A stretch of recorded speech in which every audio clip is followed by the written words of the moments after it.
The air above Ixoran shimmered in perpetual twilight, a swirling tapestry of violet clouds and crimson dust. Beneath that alien sky, endless dunes of rusty red sand stretched toward distant jagged peaks, where shards of crystal glowed faintly in the dying light.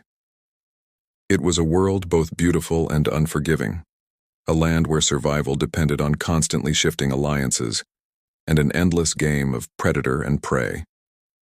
The Veilsong caravan crept across the dunes on six-legged walkers, colossal, insectoid machines whose spindly legs kicked up curling plumes of dust.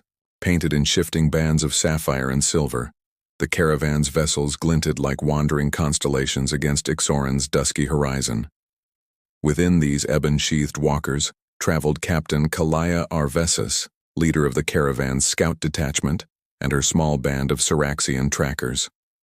Their mission this cycle, to locate new crystal veins for the caravan's merchants and traders, and to avoid or, if fortune favored them, slay the ever-encroaching Jarkul leviathans that roamed the wastelands. Kalaya slipped from the crouched pilot's seat of her walker and surveyed the desert floor through a crystalline holoscreen. Her iridescent skin shifted from deep indigo around her temples to emerald across her shoulders, reflecting the twin moons as they hovered low in the sky. Though her gaze was calm, her muscles coiled like a panther's, ready for whatever the dunes might reveal. Beside her, Lieutenant Dax Rel, muscular even by Syraxian standards with tattooed veins that glowed faintly in the dim light, checked the energy levels on the walker's anti-grav systems. "We've mapped nearly 2 kilometers south of the last turbine node," Dax reported. The holoscreen displayed a faint grid overlaying pockets of crystalline deposits. No high-yield veins yet, and the last energy reading from the Nakara Ridge was subdued. The Veilsong must be shifting. Kalaya frowned. The Veilsong, the network of crystalline ley lines coursing through Ixoran's crust, was their lifeblood. Without tapping those veins, the caravan could not sustain its energy reserves. "We skirted too close to the sandworm ruins yesterday," she said. "If the energy's dry there, we have little hope elsewhere. We need to press deeper into the western dunes." Before Dax could reply, the ground trembled beneath their boots. A low metallic roar rose from the sands, the unmistakable growl of a Jarkul leviathan. The beast they hunted was vast, a 6-legged titan, its armored carapace the color of ink. It moved faster than any caravan walker, each step sending shockwaves through the dunes. Wherever it passed, swirls of toxic miasma boiled up from cracks in Ixoran's crust, sickening any who dared draw too close. Kalaya's pulse quickened, but her face remained calm. "Prepare anti-venom grenades and plasma lances," she ordered, drawing a slender lance from its harness. Dax and 2 other trackers, Sarenval and Thescarel, circled her, weapons humming in readiness. Moments later, the Leviathan emerged from behind a sand-rippled ridge, its 6 barbed legs pawing at the ground. Its head, crowned with jagged horns, swung this way and that, nostrils flaring as it sought scent trails. Acidic drool dripped from its cavernous maw, steaming as it hit the red sand. Saren let loose a pulse bolt that struck the Leviathan's flank. A gout of emerald ichor sprayed across the dunes. The beast bellowed, rearing onto its hind legs and slamming down with crushing force. Sand exploded around it in a geyser of grit. "Fall back!" Kalaya called. The trackers withdrew, firing, in disciplined bursts, but the Leviathan bounded toward them on all 6 legs. Its roar grew deafening. Dax hurled an anti-venom grenade, its crystalline shell fracturing into shards that emitted a hiss of containment vapor. But the Leviathan kicked it aside with its tail as though it were a pebble. Then, just as all seemed lost, something extraordinary happened. The Leviathan paused.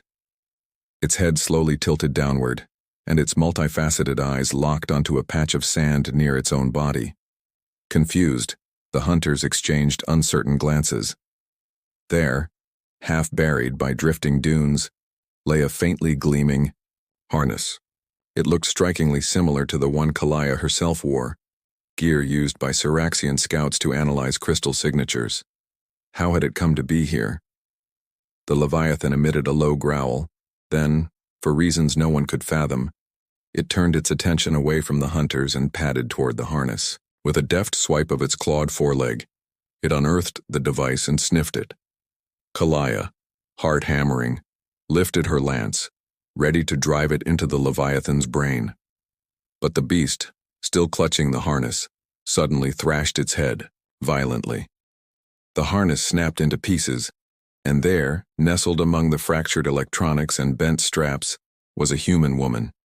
She lay in a deep, unnatural slumber, her raven-black hair splayed over the Leviathan's carapace. One arm was draped loosely across her chest, fingertips brushing the ridged shell. Her clothes, tattered jeans and a worn leather jacket, were stained with sand and what looked like dried blood, though no one had seen evidence of a battle besides the broken harness. Kalaya's breath caught in her throat. Not a human. No human had set foot on Ixoran for nearly a century, not since the Great Exodus. Humans were said to be extinct among the stars, their fleets scattered by political collapse. Yet here she was, curled in fetal repose atop the deadliest beast on the planet, completely unharmed by its acid blood, unharmed by the blistering venom that leached from its pores even now. The Leviathan's body, still warm, seeped acidic, miasma that ate the sand, yet the woman's skin bore no scars. Silence enveloped the hunting party. Even the Leviathan, tail curled beneath it, seemed to watch them placidly, as if guarding its precious charge. Lieutenant Dax was first to break the hush. "Captain, we should kill it." His lance arced upward, directed at the Leviathan's neck, but Kalaya's hand shot forward, steadying his weapon. "Wait." Her voice was a whisper. "Whatever this is, whatever she is, she's not our enemy." At her words, the Leviathan snarled, causing Kalaya's lance to vibrate against her palm. She lifted a hand in a placating gesture. Slowly, the beast's growl receded, and it lowered its head until its multifaceted eyes regarded her with faint curiosity. "Captain, are you mad?" Saren hissed from behind. "That thing could kill us in a blink." Kalaya's gaze never left the sleeping woman. "She saved us from killing it. We owe her, at least the courtesy of knowing her story." Dax scowled but lowered his lance. Saren and Theska exchanged uncertain glances, then nodded. Carefully, Kalaya approached the Leviathan and laid a gloved hand atop its horned crest.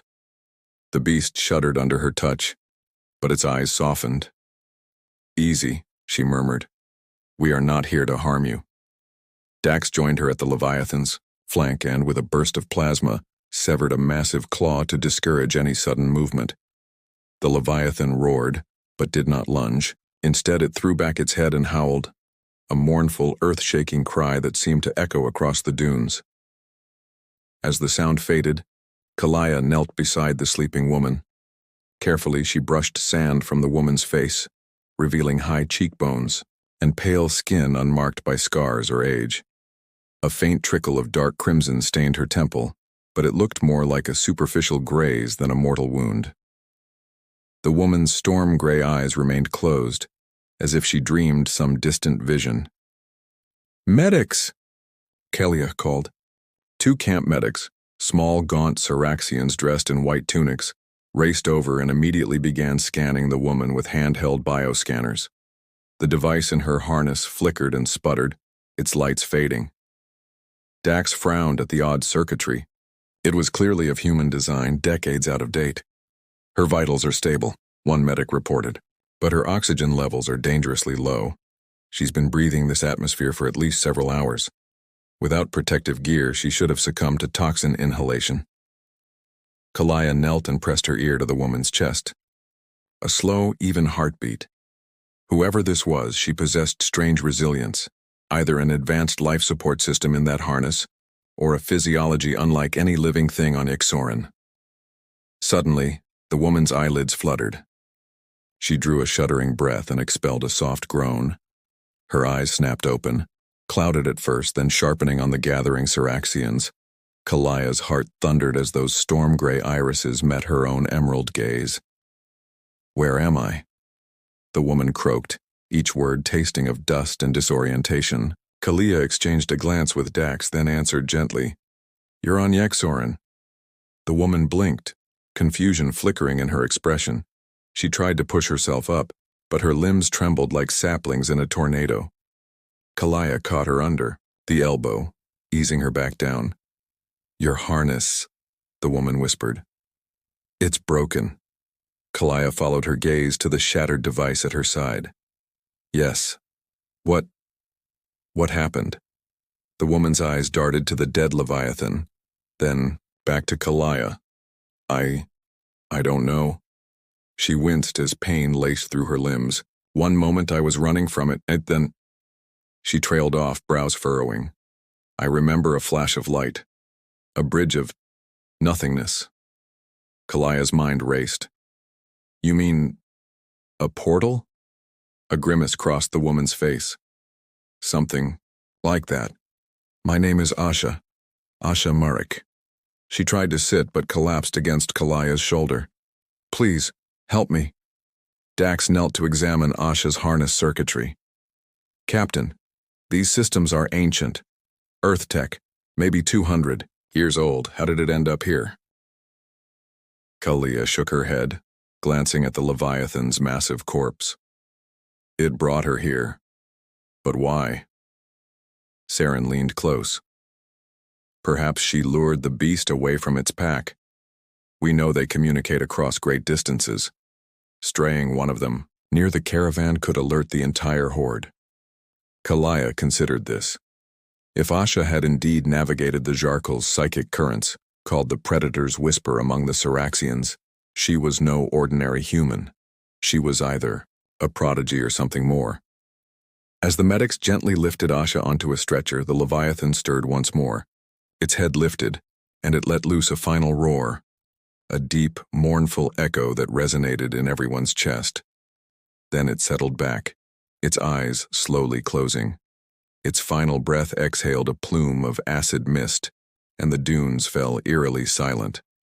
Kalaya rose and signaled her trackers. Back to the Veil Song, with utmost caution. We have a guest. The journey back to camp was tense.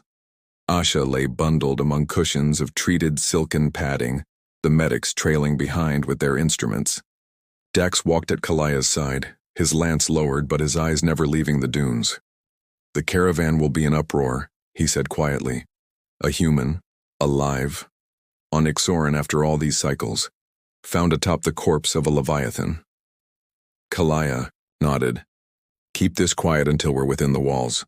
No one must mob her, and there must be guards posted at every entrance. We don't know if her presence will attract other Leviathans.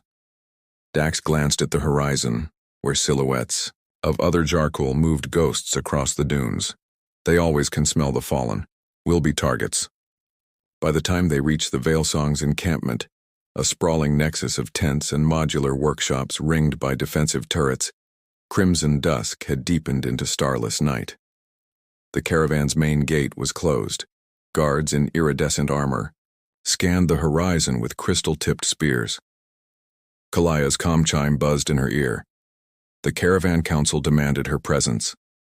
Inside the council tent, Kalaya described Asha's discovery to 3 seated figures draped in ceremonial cloaks.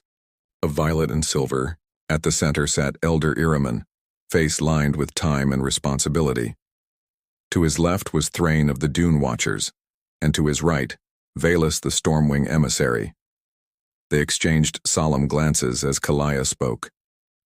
A human called Asha Marek, Kalaya concluded, awoke atop the carcass of a Leviathan that fell near our convoy. She survived without any external life support, save this broken harness. The Leviathan showed no hostility toward us once she lay with it, and when we approached, it guarded her until we brought her here. Silence reigned for a heartbeat longer than comfortable. Then Thrain leaned forward, eyes narrowing. Did she kill it? Kalaya considered. The beast was already mortally wounded. I believe she intervened in its final moments, perhaps pacified it. I cannot say for certain. Valus nodded slowly. To tame a Zerkul is no small thing. She tapped her palm against the crystalline council table.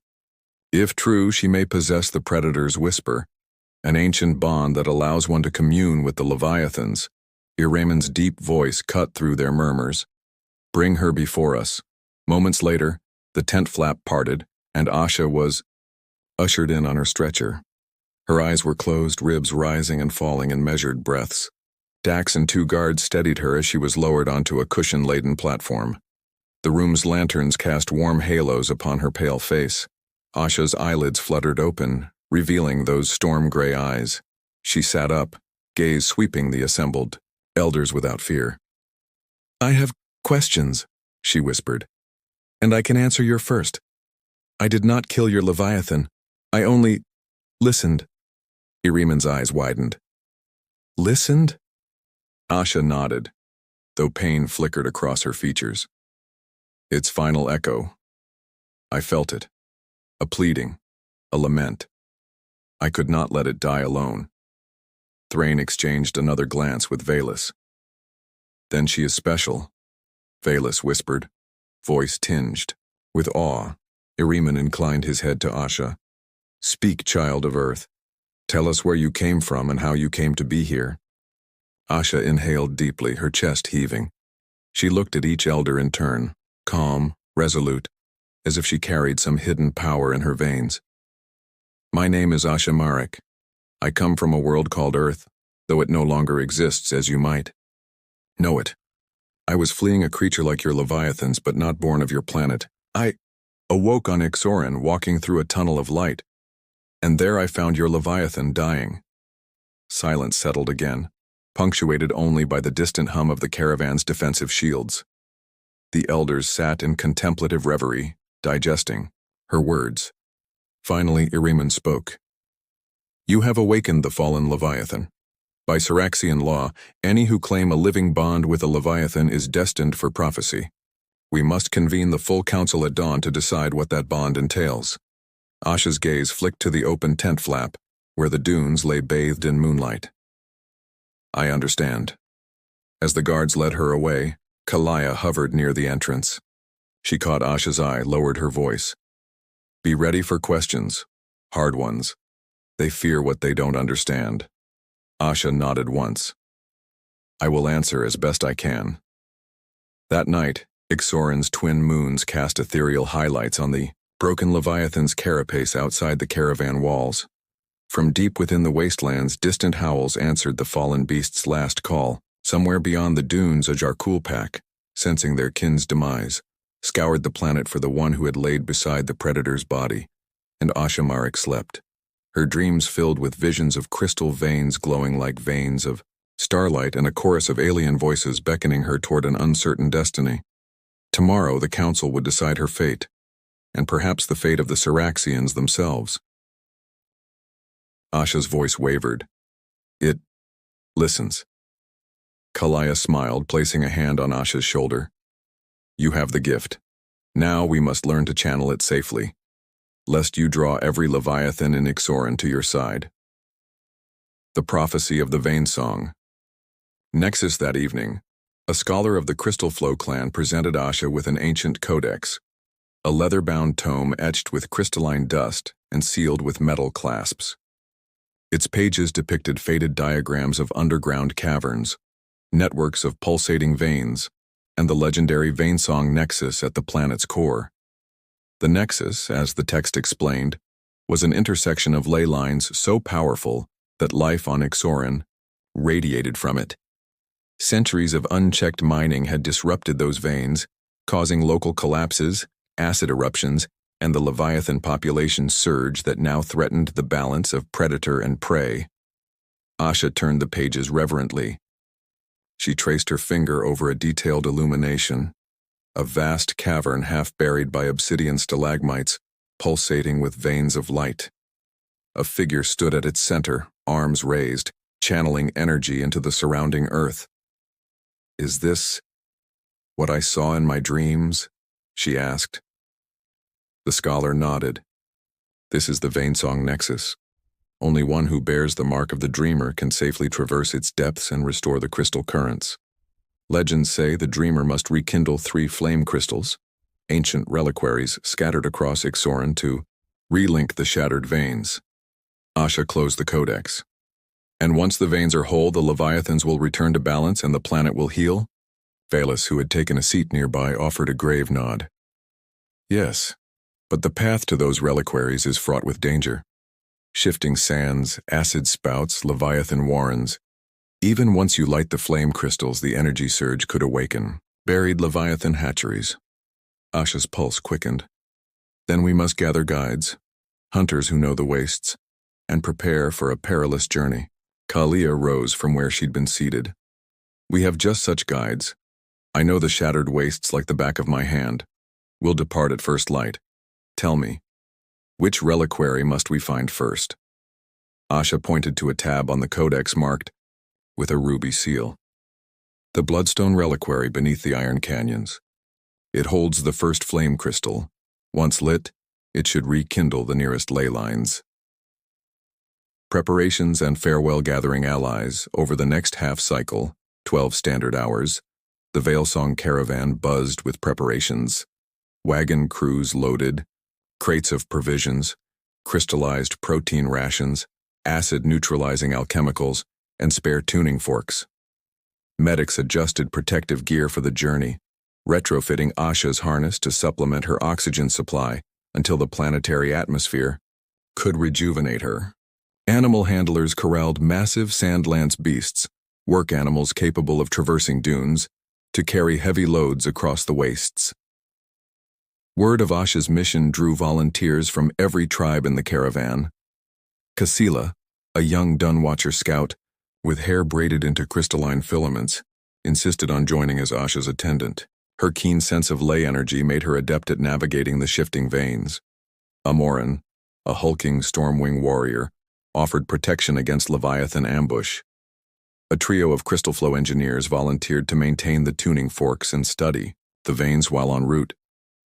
Even Dax, though he had been wary at first, now stood beside Kalia, issuing orders and organizing patrols to guard the caravan in their absence. As the caravan's leaders held a final briefing beneath a sky smeared with violet dusk, Asha took a moment to stand apart. She gazed at the vast dunes rolling toward the horizon. Somewhere beyond lay the shattered wastes, a region of fractured plateaus and acid pits where few had ventured and returned. Beyond that, the Iron Canyons, veined with mineral wealth but fraught with subterranean hazards. Yet she felt certain she belonged here. Kasila approached, bow in hand. I've prepared a route through the ghost dunes, where the ley lines run shallow. We'll avoid most acid vents that way. Her silver-flecked eyes shone with excitement. When do we leave? Asha placed a hand on Kasila's shoulder. At first light. Rest now. Tomorrow our journey begins. The Rite of Embers. That night, the caravan held a Rite of Embers, a ceremonial fire lit to honor the dreamer. All members of the camp gathered in a circle around a pyre built of crystal-fractured wood and dried luminescent moss. Bards strummed crystalline harps and lyric poets recited verses from the legend of the Silver Dreamer, an epic penned centuries ago, prophesying the coming of one who would heal Ixoran's broken heart.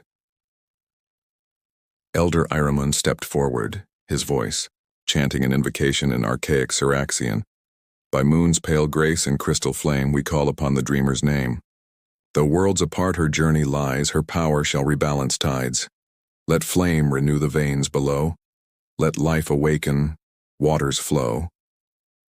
As Iriman completed the invocation, he tossed a single ember into the pyre. The fire ignited with a radiant sheen, flames flickering violet and gold. Each emissary then cast a token, a gemstone, a totem or a lock of hair, into the blaze, symbolizing their pledge to stand by Asha's side. Asha herself added a small token, a chipped fragment of her broken harness etched with the letters AM in her own hand. The fire blazed for several heartbeats before dying to glowing embers. A hush followed, broken only by the crackling wood. Then Valus raised her voice in a final benediction. May the Silver Dreamer's path be guided by crystal light. May the Leviathan's wrath be stilled, and may Ixoran's soul be reborn. The assembled Syraxians echoed her words, their voices rising like rolling thunder across the dunes.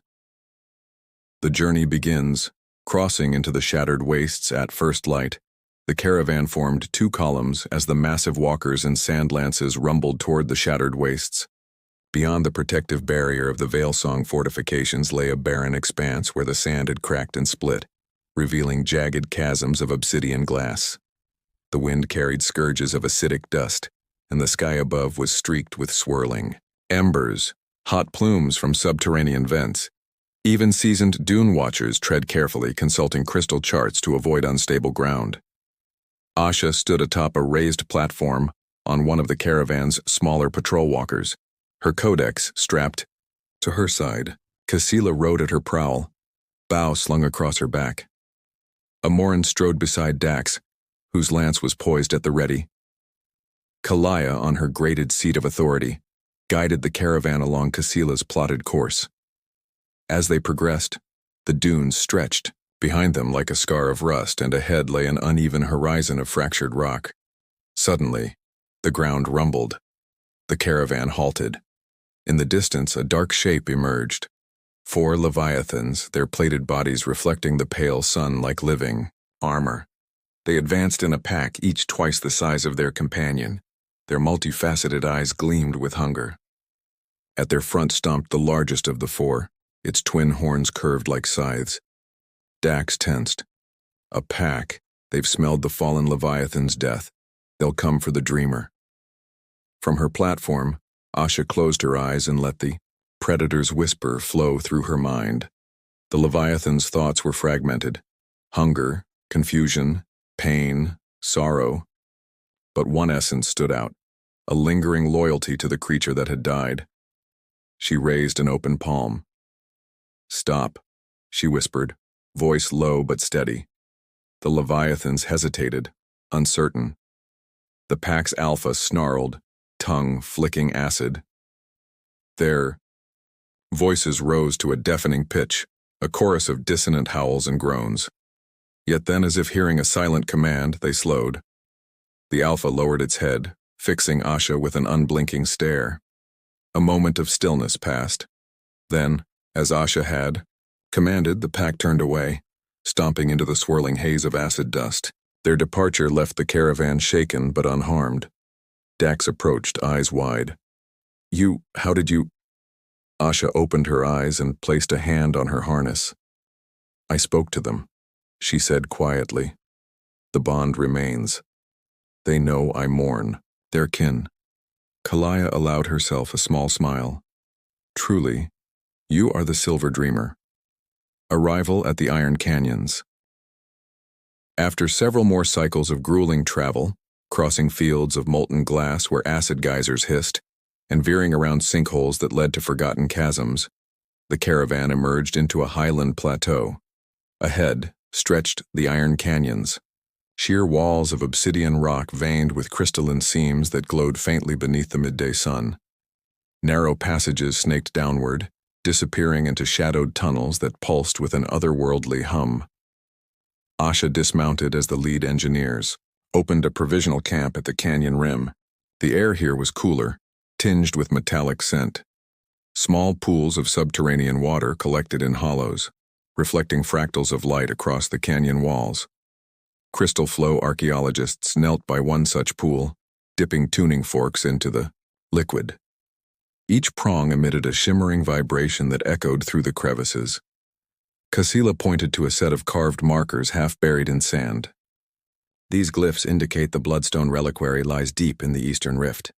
But beware, the tunnels frequently collapse. We must move quickly." Asha unfolded her codex and compared its diagrams to the markers. "This rift," she traced, a finger along a pencil sketch of twisting passages, "leads directly beneath the central vein. The reliquary should lie where 3 ley lines intersect, here, at the lowest cavern." Kalaya nodded. "We'll send a scouting party ahead to ensure safe passage." She turned to Dax, who consulted with Amoran and Saren. "You 3 find the route.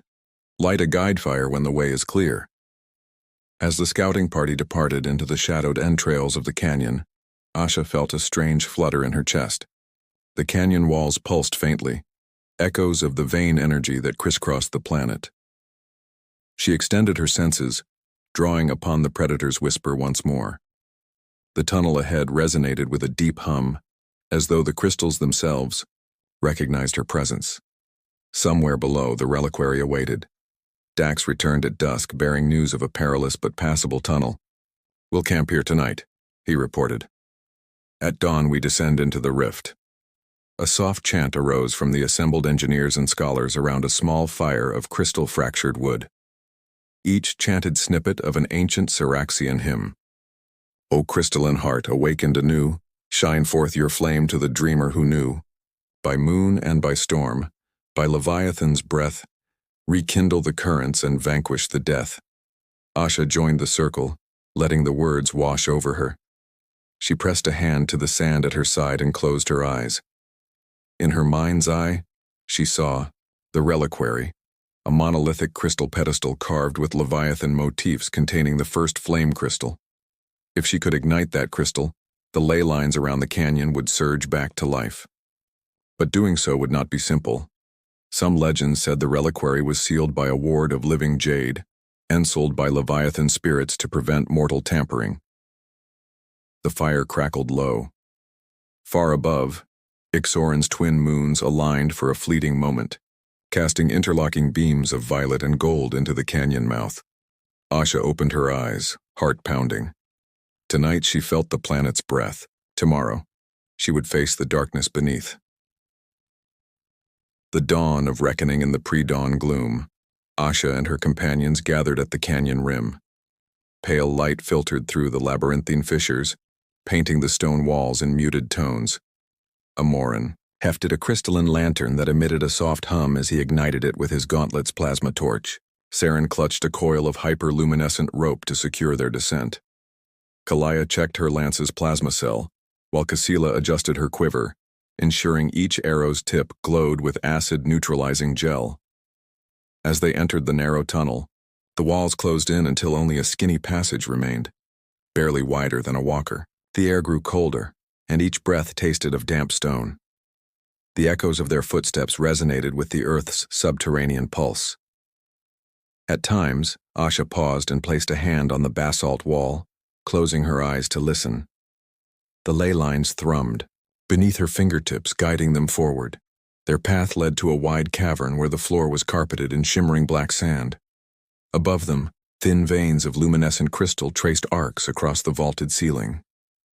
In the center stood the bloodstone reliquary, a jagged pedestal of ruby-red crystal, etched with Leviathan runes that glowed faintly, as though still alive. Atop the pedestal lay the flame crystal, a spherical gem the size of a human heart. Its surface flickered with dormant fire like embers under ash. A hush fell. No one moved. Asha stepped forward and extended her hands over the reliquary, senses focused on the predator's whisper. The Leviathan spirits that had been bound within the ward reached out, a swirling chorus of voices in her mind. Distrust, longing, challenge. The runes on the pedestal pulsed in response as though testing her will. Casila whispered, 2 minutes until we lose light. Asha concentrated. She whispered the 4-note resonance sequence Kalaya had taught her. Low, deliberate, her words infused into the crystal.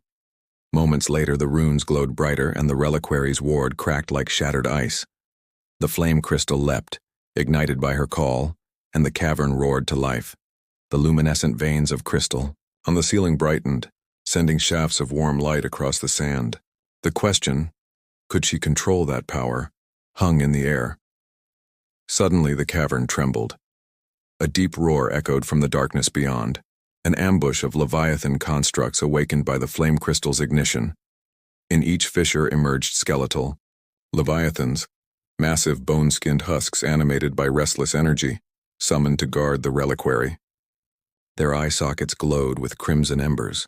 Amoran raised his plasma lance. Prepare to defend the dreamer. Asha's heart pounded. She could see the Leviathan spirits, the same chorus from her mind, rising and merging with the constructs. She raised her voice, chanting a resonance that rippled through the cavern. The skeletal Leviathans howled in unison, then halted, swaying as though enthralled. Their glowing eyes met Asha's, and her voice rose into a higher pitch, resonating with the living crystal veins above. The skeletal forms trembled, then dissolved into particles of crimson dust that drifted skyward, their energies returning to the ley lines. The cavern fell silent, save for the steady pulse of the newly awakened ley lines. Kalaya exhaled. You did it. You quelled them. Asha knelt at the pedestal and lifted the flame crystal. Its warmth spread through her fingers, and she felt a surge of interconnected clarity. The canyon's veins would flow anew, the first wave of restoration. Behind her, Casila and Amoran watched in awe as the reliquary's pedestal sank back into the sand, sealing itself in the awakened network of energy. Asha rose, flame crystal cradled before her. She placed it in a protective harness prepared by the crystal flow engineers. As she did so, she felt a rush of gratitude from the Leviathan spirits, echoes of trust, acceptance, and promise. In that moment she understood. Her journey had only begun. Beyond the Iron Canyons lay the second and third reliquaries. Beyond them, the Nexus itself. Yet tonight, under Ixoran's twin moons, the first flame had been lit. The pulse of the planet grew stronger, resonating with life. Asha exhaled, heart filled with hope and determination. She turned to Kalaya, who placed a hand upon her shoulder. Come, Kalaya said. The caravan awaits. Asha nodded. Together, they ascended through the tunnels, leaving behind the glowing cavern and its awakened veins.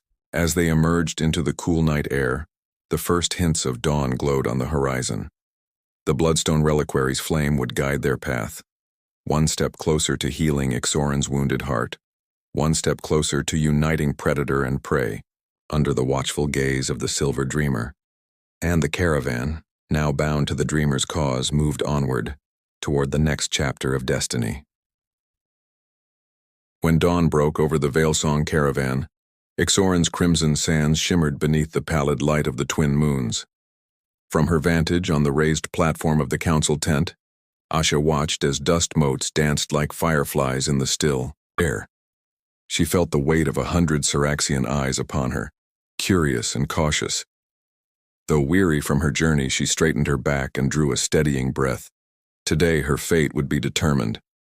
The gathering of tribes, the council.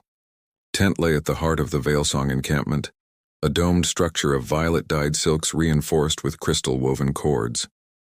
Outside, banners of each major tribe fluttered on spiked masts.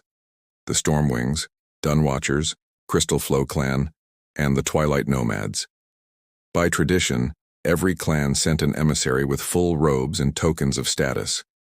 Today, a gust of warm, sulfur-tinged wind rustled the tent flaps, carrying with it the low murmur of hundreds of assembled Syraxians at the ceremony just beyond the threshold. Inside, the high council seats had been arranged in an arc around a central dais, polished alabaster gleaming.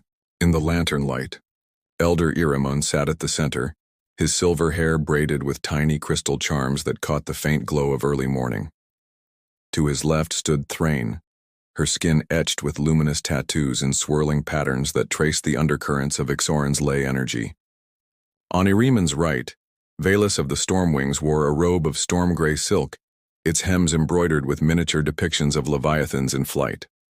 Behind them, scrolls of ancient Syraxian script, detailing prophecies and laws, hung from crystal rods. A hush fell as Kalaya Arvesis and Lieutenant Dax carried Asha through the tent's threshold. She wore simple robes borrowed from the medics, pale tunic and leggings that contrasted sharply with the vivid colors around her. Though her harness was removed, the indentation on her shoulder still bore the faint circuitry pattern etched into the straps. She walked unassisted, though each step felt surreal. The path that led her from unknown origins to this world's fate was narrower than a hair. Elder Iramon raised a hand, and the murmurs ceased. His deep voice rumbled through the tent. Syraxians, emissaries of every clan, today we stand at a crossroads. Asha Marek, child of a lost world, has walked beside the fallen Leviathan and heard its final whisper. By our ancient law, any who claim such a bond must stand before the council to be judged. Will the tribes heed her words and accept her, or will she be cast aside as an alien intruder? Thrain stepped forward and lowered her voice, though it carried as clearly as any trumpet. The prophecy speaks of a silver dreamer, one who will reunite predator and prey, restore harmony to Ixoran's heart. Few believe such a one would ever come, yet here she stands. Valus nodded in agreement. We witness the impossible, a human who speaks the Leviathan's tongue. In the Stormwing annals, it is written that when the moons fade to ashen light, the Silver Dreamer will guide us to the Vainsong Nexus. Perhaps that time has come. As the council debated, Asha felt a tremor within her chest. She recalled the Leviathan's mournful cry under the moonlit dunes, the echo of a dying song that called out for release. She closed her eyes for a moment, sensing that same resonance in the tense air, as if the planet itself held its breath. The claiming ceremony, after what seemed an eternity, Iriman rose. Let the claiming begin. At his gesture, each emissary stepped forward in turn, placing a hand upon Asha's shoulder or palm against her outstretched hand. First came Thrain of the Dune Watchers, whose fingers glowed faintly as they made contact. A violet shimmer rippled along Asha's arm. By the Crystal Flow clan's pact, Thrain intoned, we claim you as our bridge between worlds. We pledge our knowledge of the ley lines to you, Dreamer. Next came Valus of the Stormwings. The air crackled as her hand brushed Asha's. Light flickered in Asha's vision, fractals of energy that seemed to trace the shape of leviathans in flight. By the storms we ride, we claim you, Valus said. Guide us where the thunder does not reach and make our world whole again. Emissaries from every tribe, dozens in all, then approached. Each touch left Asha with a distinct sensation. The Dun Watchers imparted cool crystalline clarity, the Stormwings a static charge of possibility. The Twilight Nomads who trafficked in whispered legends conveyed hushed echoes of ancient songs, and the Crystal Flow clan bestowed a gentle pulse of subterranean knowledge. With each claim, Asha's harness-like markings glowed brighter, as though his spirit recognized her as anointed. Finally, when no emissary remained, Iraman advanced to place his hand on Asha's free shoulder. Silence hung like a curtain. By the authority of Syraxius, first of the ancients, I claim you as the Silver Dreamer. From this day hence your destiny is intertwined with the fate of Ixoran itself. At his words, a brilliant arc of violet light surged from Asha's form, arcing upward to the lantern suspended from the crystal rods. The lamplight intensified, bathing the entire tent in an ethereal glow. Asha felt energy coursing through her veins, resonating with an unseen pattern of crystalline ley lines that crisscrossed beneath the dunes. It was as if countless voices, those of Syraxians, Leviathans, and Ixoran's very spirit, had crowned her as their chosen. The assembled tribes released their collective breath. Many bowed their heads in reverence. A few exchanged awestruck glances. Kalaya, standing at the tent's edge, felt tears prick her eyes. Tears for wonder, for hope, and for the fragile thread of destiny now unfolding. Instruction in the ancient ways, learning the Syraxian tongue. After the claiming, the council adjourned to a side chamber where a small wing of the tent had been set aside for lessons and rituals. Tutors and scribes gathered around Asha, prepared to teach her the Syraxian language, a tongue of lilting syllables and glissandos that twisted like the wind over dunes. Though Asha grasped the basics quickly, she struggled with certain phonemes. The rolled kh of crystalline and the staccato clicks used to convey exclamations or warnings. Under Thrain's patient instruction, Asha committed each word to memory. Vainsong, harmony, predator's whisper, nexus, and Syraxius. Kalaya, observing from a distance, offered quiet encouragement. You adapt. Well, she told Asha during a break. But remember, language here is more than words, it's a channel of intent. The Leviathans speak the predator's whisper in frequencies beyond our audible range. You must learn to speak with your mind as much as with your lips. Asha nodded. I felt it when I knelt beside the Leviathan. Its pain was not in growls, but in vibrations throughout every shard of my being. She clasped Kalaya's forearm, Teach me how to focus that resonance. Together they stepped outside into the warm morning air. Ixoran's sky was streaked with violet and gold as the lower sun crested the eastern ridge. The distant dunes glowed like embers. Asha closed, her eyes recalling the Leviathan's hum beneath her palms. I hear it still, she murmured. A low lament, like a crystal struck and held too long. Kalaya guided her to the remains of the Leviathan's carcass, which lay not far from the camp's defensive barrier. Hardened acid miasma had etched the bone-white shell into fantastic patterns. Instructors gathered small arrays of crystalline tuning forks, each shaped to resonate at different frequencies found in Ixoran's subterranean veins. By striking them lightly, they produced tones that pulsed through the air, and Asha sensed subtle shifts in her mind, as though the planet's pulse responded to each vibration. For hours, she practiced, projecting thought into sound and allowing sound to feed back into visions of the veins beneath the dunes. Kalaya demonstrated a simple resonance pattern, a 4-note sequence designed to calm a wounded Leviathan. Asha hummed it softly at first, causing a faint tremor in the torn shell beside her. She held the final note, steadying her breath, and felt a ripple of recognition. The tuning forks quivered in response.